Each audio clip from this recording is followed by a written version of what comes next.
Um, Hi. Been a while. It's been 4 months. It was longer than I expected, but hi, I'm back. It's the Storyteller here.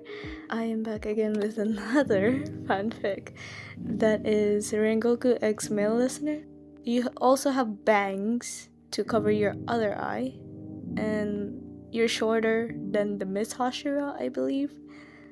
And you also had a traumatic past, so please beware. I think that's just my warnings, but yeah, thanks. I hope you enjoy this late audio recording of mine. Thank you.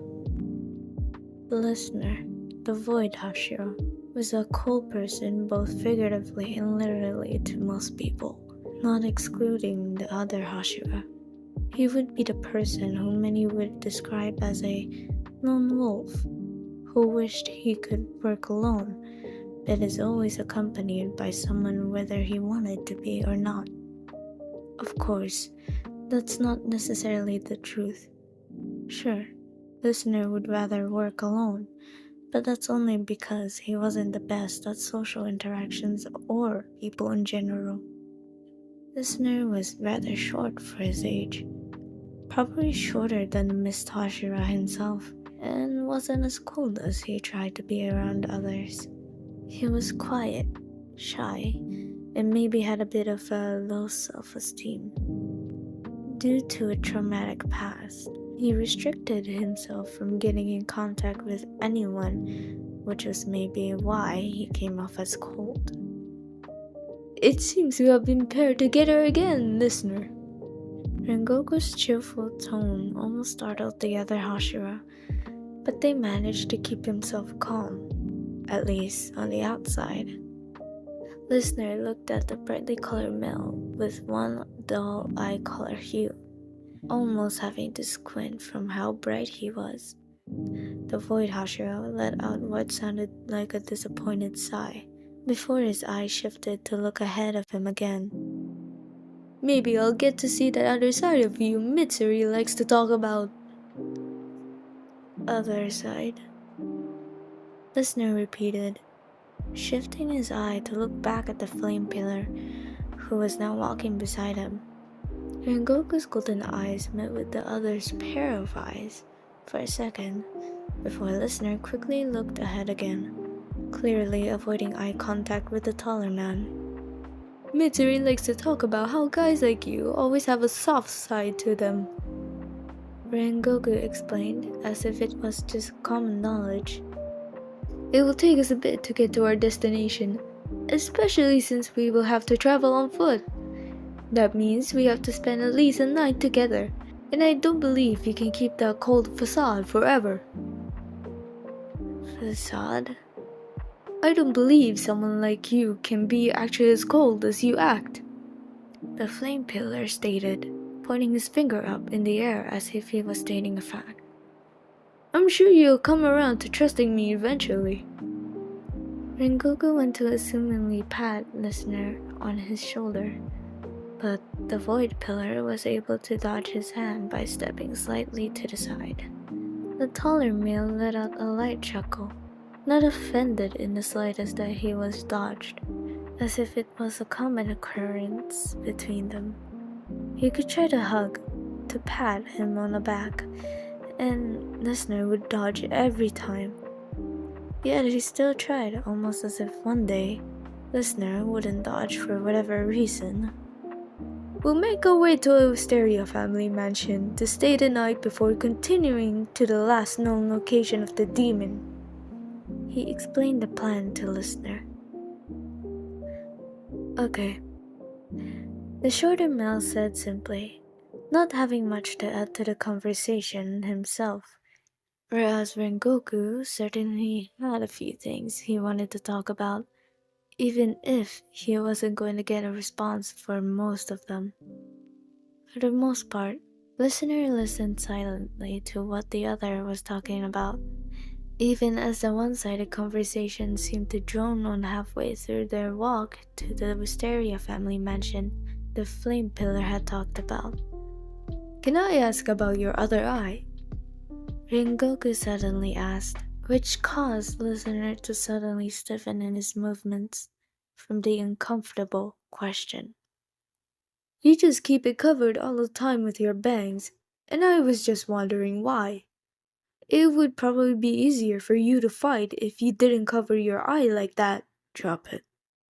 Listener's voice was a bit low, and Rengoku heard the hint of a crack in his voice as he spoke. Please. I apologize. I didn't know that was such a sensitive subject. Rengoku apologized as he looked at the shorter male, with an apologetic look that went mostly unnoticed as listener refused to meet his eyes even more aggressively than before. Well, it looks like we're here before sunset too. Listener was either just as silent as he always was, or giving Rengoku his version of the silent treatment. The two were greeted by one of the members of the Wisteria family at the gate of their small home. Wisteria surrounded the house and were adamant about making sure the two were absolutely comfortable before leaving them alone. It was a little creepy, but the two were grateful for all they did nonetheless. The entire time they were getting settled, there was an uncomfortable silence from Rengoku towards listener. A silence the 𝚁𝙁𝙎𝙬 was comfortable with at first, until it became almost unnatural for Rengoku. While eating the dinner the Wisteria family provided them, listener would sneak glances at the flame Hashira, who ate his food with his usual smile. His glances didn't go unnoticed, but Rengoku didn't exactly do or say anything about it until he was done with his food. Listener wasn't exactly done with his food by the time Rengoku had finished, picking at his food and clearly lost in his own mind. He didn't think he did anything wrong, neither did Rengoku, but a part of his brain said something was wrong, and it was his fault. Despite not knowing too much about listener, he's been around him enough to know when he's anxious. Usually, he becomes more distant than he already was, and would stare at nothingness for long periods of time. Not exactly conscious of what he was doing, listener was checking all the boxes, staring past his tray of food at the floor, barely making a sound, and stabbing his food with his chopsticks, probably without even realizing that he was doing it. Even in this state, listener has been able to snap out of it in time to dodge Rengoku when he tried to poke him out of it. And it was the way Rengoku woke him up, in a way. He figured it would be the same as any other time he tried to touch listener, as he reached out to pat the shorter male on the head. Listener did snap out of his state with wide eyes, but he was a little too late to react to Rengoku's reach, as his hand landed gently on top of his head. The shorter male's entire body froze, including his breathing, which stalled for a moment as he registered what was happening. Rengoku was taken back as well, never actually getting this close to the void pillar. Listener's hair was soft against his hand.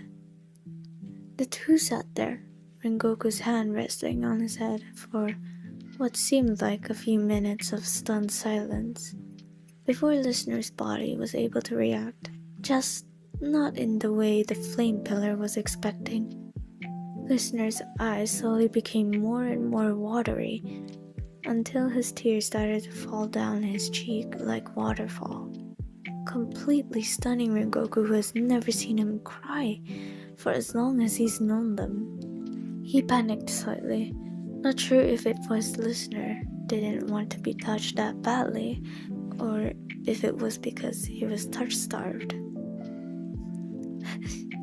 Sorry, listener muttered, as if he was in the wrong for whatever reason. His sobs were getting caught in his throat, as he tried his best not to cry. And yet, no matter how hard he tried, he couldn't stop the tears that seemed to flood his system. You did nothing wrong, listener. Rengoku's voice was barely a mumble as he moved the trays of food out of the way before gently grabbing Listener by his shoulders. He pulled Listener into his chest before he could try to move away from him, Rengoku's arms enveloping the other's smaller frame into a firm but gentle hug. You have no reason to apologize. Listener's shaky hands grabbed into the sides of his uniform and seemingly buried his face into the taller's chest, probably soaking Rengoku's uniform with his tears, but he didn't seem to care. Listener seemingly refused to let go of the flame pillar, even after his tears stopped, gently enjoying the warmth Rengoku's body gave off. You should eat your food. Rengoku gently moved Listener back a bit to look at his face, offering him a bright smile. Listener let out a sound that could be described as a whimper before shakily grabbing his tray of food, but ended up staring at it for a minute. If I knew you were so touch deprived, I would have been more aggressive with giving you a hug. Huh? Listener let out as he looked back at him with puffy eyes and red cheeks from both crying and embarrassment. Eat. I don't want you going to bed on an empty stomach. The flame pillar seemed to sparkle as he smiled at Listener. I'll feed you if I have to. Listener blushed brightly at his statement and would have wanted him to if he wasn't terrified to admit that. He picked up his chopsticks and began to eat his food. After this, I suggest we share a bed. Listener almost choked on his food. Right, I hope you enjoyed the audio, the fanfic. This will be a quick message. Again, please support the author in the description below, and if you want any requests, please go to the community post and just comment there what other fanfics you want to read, or just in this video in particular. Thank you, bye bye. Thank you for supporting.